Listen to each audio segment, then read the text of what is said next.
شہر مدینہ کے اندر وہاں پہ جہاں صادق مسلمان بھی تھے، جہاں انصار کا کوئی جواب نہیں تھا، اور انصار کو اللہ تبارک و تعالیٰ نے وہ فوقیت، وہ فضیلت، وہ عظمت عطا فرمائی تھی کہ انہوں نے جس طریقے سے مہاجرین کا استقبال کیا اور رشتہ مواخات میرے مصطفیٰ کریم علیہ الصلوۃ والسلام نے جو قائم کیا، اس کی کوئی مثال نہیں۔ لیکن شہر مدینہ کے اطراف کے اندر کچھ منافقین بھی تھے، اور ان منافقین کی جو قیادت کرنے والا تھا وہ عبداللہ ابن ابی ابن سلول تھا، اور وہ اس کا ظاہر کچھ تھا، باطن کچھ تھا، اور اسی طریقے سے ہمیشہ اسلام کے خلاف اس نے کام کیا ہے، اسلام کے خلاف طرح طرح کی باتیں کی ہیں، آقا کریم علیہ الصلوۃ والسلام کے خلاف رہا ہے، لیکن ظاہراً نہیں، یہ دوست بن کر کے دشمنی کیا کرتا تھا، اور اسی طریقے سے ایک زمانے تک جنگوں میں کبھی ساتھ کبھی الگ رہا، اور پھر ظاہراً یہ کلمہ پڑھتا تھا لیکن باطناً یہ کافر تھا اور یہ منافق تھا، اور جو باطناً کافر اور ظاہراً مسلمان ہو اسی کو منافق کہا جاتا ہے۔ تو عبداللہ ابن ابی ابن سلول یہ منافق تھا اور شہر مدینہ کے اندر رہتا تھا،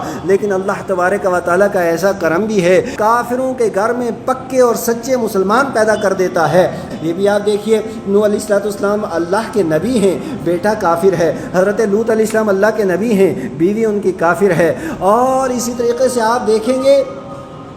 حضرت ابراہیم علیہ الصلوۃ والسلام کا خاندان سارا، ان کا چچا وغیرہ جتنے بھی تھے یہ سارے کے سارے مشرک تھے، لیکن اسی خاندان میں اللہ تبارک و تعالیٰ نے حضرت ابراہیم علیہ الصلوۃ والسلام جیسے جلیل القدر پیغمبر کو پیدا کیا ہے۔ اور اسی طرح آپ آگے دیکھیں گے نبی مکرم صلی اللہ تعالیٰ علیہ وسلم کے خاندان کے اندر حضور علیہ الصلوۃ والسلام کی کئی چچا وہ ایمان نہیں لائے تھے، یعنی یہ رشتہ داریاں ہیں، اور لیکن اس کے باوجود کچھ لوگ دامن اسلام سے وابستہ ہوئے اور کچھ دامن اسلام کے ساتھ وابستہ نہیں ہوئے۔ اور اسی طریقے سے آپ دیکھیے ابو جہل اتنا بڑا کافر ہے، لیکن بیٹا اسلامی فوجوں کے سپہ سالار اعظم حضرت اکرمہ رضی اللہ تعالیٰ عنہ، ولید بن مغیرہ اتنا بڑا خبیث ہے، لیکن بیٹے حضرت خالد بن ولید رضی اللہ تعالیٰ عنہ اور حضرت امیر معاویہ صحابی رسول ہے، لیکن بیٹا یزید اتنا بڑا خبیث اور پلید کہ کہنے کی بات نہیں۔ حضرت سعد بن وقاص رضی اللہ تعالیٰ عنہ یہ عشرۂ مبشرہ میں سے ہیں، بیٹا عمرو ابن سعد یہ اتنا بڑا خبیث ہے کہ حضرت امام حسین رضی اللہ تعالیٰ عنہ کے لشکر پہ پہلا تیر چلانے والا یہ خبیث ہے۔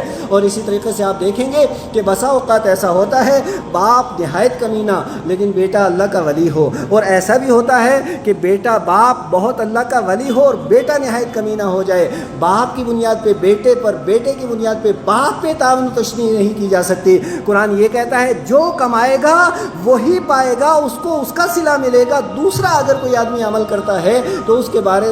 اس کی وجہ سے کسی دوسرے کی گرفت نہیں ہوگی۔ حضرت گرامی وقار، اب یہ عبداللہ ابن ابی یہ تو منافق تھا، لیکن اس کے بیٹے کا نام بھی عبداللہ تھا، وہ صالح مومن بھی ہے، نیک سیرت بھی ہے، صحابی رسول بھی ہے، حضور علیہ الصلوۃ والسلام کے عاشق بھی ہیں۔ اب جب عبداللہ کا انتقال ہو گیا اس منافق کا، تو بیٹے کی دل جوئی کے لیے نبی مکرم علیہ الصلوۃ والسلام نے اپنا کرتا مبارک دے دیا، اور اس کے بعد نماز جنازہ پڑھانے کے لیے بھی آقا کریم علیہ الصلوۃ والسلام تیار ہو گئے۔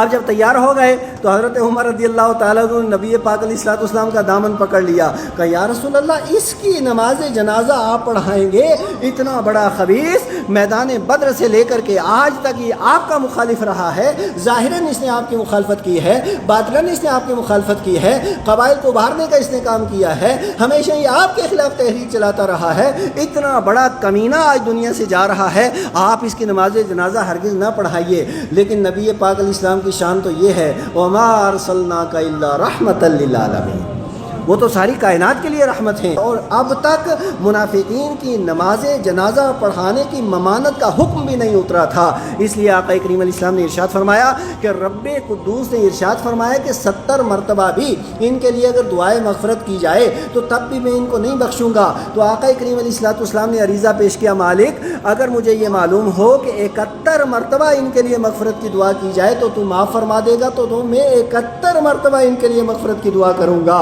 یعنی 70 مرتبہ تو ہے کہ نہیں، اور 71 مرتبہ، یعنی نبی پاک علیہ الصلوۃ والسلام اتنے مہربان ہیں، وہ تو اپنوں کے لیے بھی رحمت ہے، وہ دشمنوں کے لیے بھی رحمت ہیں۔ اب ادھر حضرت عمر رضی اللہ تعالیٰ عنہ جب انہوں نے نبی پاک علیہ الصلوۃ والسلام کی بارگاہ میں عریضہ پیش کیا یا رسول اللہ مت نماز جنازہ پڑھائیں، آقا کریم علیہ السلام نے حضرت عمر کو جھٹک دیا اور مصلی امامت پہ کھڑے ہو کر کے نماز جنازہ پڑھا دی، نماز جنازہ پڑھا دی۔ جبریل امین طاہر اسی طرح آیت مبارکہ لے کر کے آئے، یا میرے محبوب صلی اللہ علیہ وسلم آپ اس سے پہلے نماز پڑھا دی، آج کے بعد قیامت تک کے لیے قانون یہ ہے کہ کسی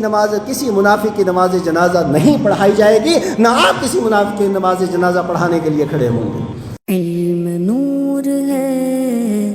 علم نور